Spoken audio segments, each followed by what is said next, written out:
کچھ علماء نے مفسرین نے یہاں تشریح کرتے ہوئے فرمایا کہ علم کے یا یقین کے 3 درجے ہیں.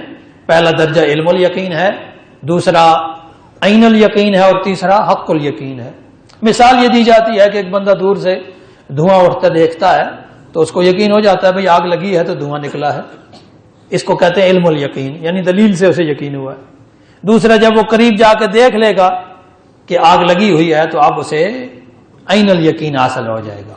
لیکن اگر وہ آگ کے مزید قریب جائے، اتنا قریب کہ آگ کی تپش اسے محسوس ہونے لگ جائے یا آگ کو وہ چھونے کی کوشش کرے تو اس وقت اسے حق الیقین حاصل ہو جائے گا. یہاں واقعاً آگ ہی ہے، میری آنکھ کا دھوکہ نہیں ہے، کیونکہ آگ تو دھوکہ کھا سکتی ہے لیکن باقی آواز سارے تو دھوکہ نہیں کھاتے. جب انسان اپنے ہاتھوں سے یا اپنے جسم سے، اپنی جلد سے اس کی حرارت محسوس کرتا ہے تو پھر یقین ہو جاتا ہے کہ یہ دھوکہ نہیں ہے، تو اس کو حق الیقین بھی کہا جاتا ہے. بہرحال یہاں اس صورت میں 2 ہی درجے بیان ہوئے ہیں، علم الیقین اور عین الیقین. کہا گیا کہ کلا لو تعلمون علم الیقین، اگر تم علم الیقین حاصل کر لیتے، لترون الجحیم، تم جحیم کو یعنی دوزخ کو دیکھ لیتے.